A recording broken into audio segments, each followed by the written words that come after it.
नमस्कार साथियों, स्वागत है आप सभी का अंकित इंस्पायर्स इंडिया पर। लाल बहादुर शास्त्री और महात्मा गांधी जी के जन्म दिवस पर आज आप सभी साथियों के साथ जिन चीजों की चर्चा की जा रही है वो चर्चा ईरान और इजराइल के बीच होने जा रहे इस भीषण युद्ध से पहले की है। इस चर्चा को इसलिए मायने ज्यादा रखा जा रहा है क्योंकि अब तक तो इजराइल में भारत एडवाइजरी जारी कर रहा था, अब ईरान में रह रहे भारतीयों के लिए एडवाइजरी जारी कर दी है और ईरान जाने वाले भारतीयों को कहा है कि कुछ दिन रुक कर जाइएगा। इसके मायने क्या हैं? इसका मतलब यह है कि क्या भारत यह मानने को तैयार हो गया है कि आने वाले समय में ईरान पर भी इजरायली हमले होने वाले हैं? क्या यह मान लिया जाए कि जिस तरह से अभी तक इजराइल पर होने वाले बैलिस्टिक मिसाइल हमलों से पहले हमने अपने लोगों को बता दिया था, ऐसे ही क्या अब ईरान में होने वाले हमलों से पहले हमने बता दिया है? सारी बातें आज के सेशन के अंदर हम आपको बताने जा रहे हैं। मैं आपको याद दिला दूं कि आज इजराइल पर हमने सुबह एक सेशन किया था जब बताया था कि ईरान से लगभग 2000 किलोमीटर दूर से मिसाइलें आकर के गिरी थी कल रात को। इसके ऊपर हमने आज सुबह ही एक सेशन किया था जिसमें बताया था कि लगभग 180-81 के आसपास जो मिसाइलें हैं वो बैलिस्टिक मिसाइलें इजराइल के ऊपर आकर गिरी, जिसकी तस्वीरें भी हमने आपके साथ साझा की थी। आज की अपडेट, अभी की अपडेट यह है कि इजराइल ईरान के ऑयल रिफाइनरीज के ऊपर टारगेट कर सकता है। ईरान एक बड़ा देश है, मतलब अगर आप ज्योग्राफिकली देखें तो इसका क्षेत्रफल इजराइल से कई गुना बड़ा है। इजराइल में अगर टारगेट करना है तो उसकी जगह कुछ चुनिंदा जगह हैं, चाहे यहां की राजधानी हो या फिर उसके एयर बेसेस हो, उनको अगर टारगेट किया जाए तो इजराइल का क्षेत्रफल बहुत कम है। इजराइल की तुलना में ईरान का वृहद क्षेत्रफल है। अगर इसको टारगेट किया जाए तो कहां टारगेट किया जाए? तेहरान जो इनकी राजधानी है उसे टारगेट किया जाए या फिर जो इनकी ताकत है तेल, उसको टारगेट किया जाए? फिलहाल दो क्षेत्र बट चुके हैं, दोनों अपने अपने तरीके से अपने हमलों को अंजाम दे रहे हैं, लेकिन इजराइल अपने ऊपर हुए इन हमलों का तो कुछ ना कुछ इलाज निकाल ही लेगा। जब वो पता कर चुका है कि हमारे ऊपर हमले कहां से हो रहे हैं तो उसके ऊपर हमला करके उन्हें वहीं से खत्म कर देगा, क्योंकि इसको भी अपनी ताकत के बारे में पता है। क्योंकि बार बार नेतन्याहू हो या फिर इनके प्रवक्ता हो, हर कोई एक ही बात बोलता हुआ पा रहा है कि हम दुनिया में कहीं भी किसी को भी और कभी भी टारगेट कर सकते हैं। दुनिया में कोई भी, मतलब दुनिया जब ये शब्द यूज कर रहे हैं तो ना तो चाइना सेफ है, ना रशिया सेफ है, ना अमेरिका सेफ है, सब लोग समझ लें। लेकिन फिलहाल ये धमकी ईरान को है कि हम कहीं पर कभी भी और कैसे भी हम उसको टारगेट कर सकते हैं। ये इनके पास काबिलियत है और इसी कारण से इजराइल साफ कह रहा है कि हम उसकी कीमत वसूलेंगे। अब ये कीमत वसूलेंगे तो कैसे वसूलेंगे साहब? क्योंकि ईरान को कीमत चुकानी है तो चुकाएगा कैसे? अब इस समय सोशल मीडिया पर, ट्विटर पर एक चीज जबरदस्त चल रही है। मैं ऐसे में आप लोगों को यही कहूंगा कि देखो, सेशन करने में तो हमें फिर भी समय लगता है, लेकिन अपडेट देते समय हम अपने ट्विटर हैंडल, जो अंकित कुमार अवस्थी वेरीफाइड अकाउंट के नाम से अकाउंट है, आप उसे फॉलो करके रख सकते हैं। कुछ अपडेट्स हम लोग वहीं पर आपको कंटिन्यूटी में देते रहते हैं। अगर संभव हो तो आप वहां पर हमारे साथ जुड़कर अपडेटेड रह सकते हैं ट्विटर के साथ में। अच्छा, ट्विटर पर ही एक न्यूज चल रही है इस समय, और वो क्या है कि साहब यहां पर इनका एक आइलैंड है जिसका नाम है खर्ग आइलैंड। खर्ग आइलैंड पर्शियन गल्फ में, देखो एक बात समझो, ये जो पर्शियन गल्फ जिसको खाड़ी कहा जाता है फारस की, इस फारस की खाड़ी के उत्तर में ईरान है, दक्षिण में सऊदी अरब है, साथ में यूएई और बहरेन, कतर, ये ओमान, ये सारे देश दक्षिण के अंदर हैं। उत्तर का हिस्सा ईरान के पास है और ईरान का जो अधिकतम तेल एक्सपोर्ट होता है वो इस खर्ग करके आइलैंड है। यहां पर ये खर्ग आइलैंड जो शायद आपको विजिबल ना हो रहा हो, खाड़ी के अंदर है और ये ईरान के कब्जे में है। यहां से तेल इसका सबसे ज्यादा एक्सपोर्ट होता है।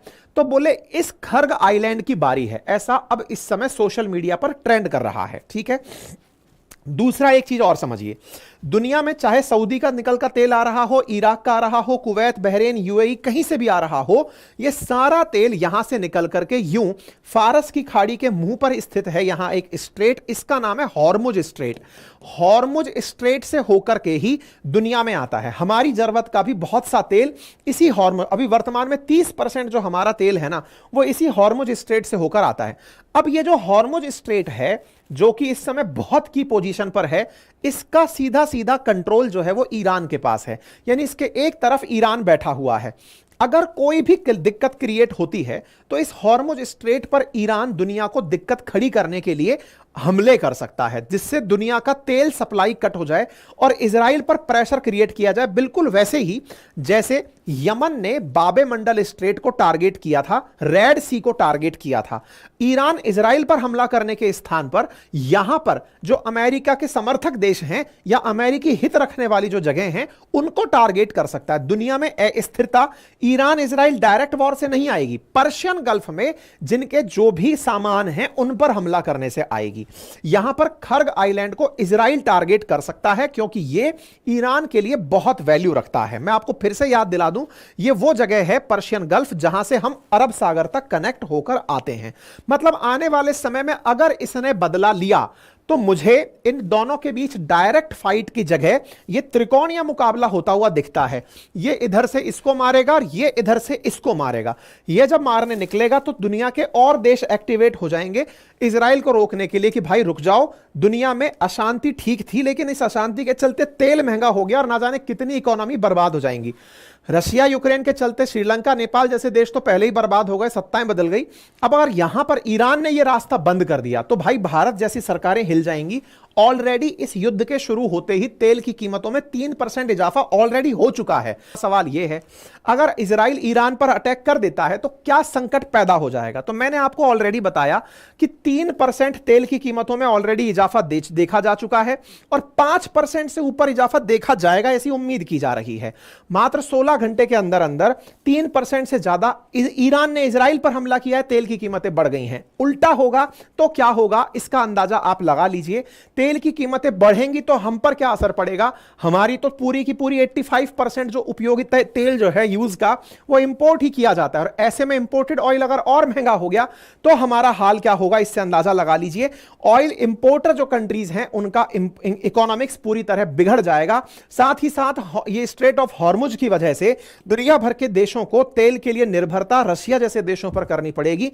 रशिया उस पैसे से यूक्रेन की हालत खराब करेगा, यानी पूरी की पूरी दिक्कतें जो हैं वो सर्कल में घूमना शुरू होंगी क्योंकि ईरान ऑयल प्रोड्यूसिंग जो कंट्रीज हैं जिसको ओपेक कहा जाता है उसका मेंबर है।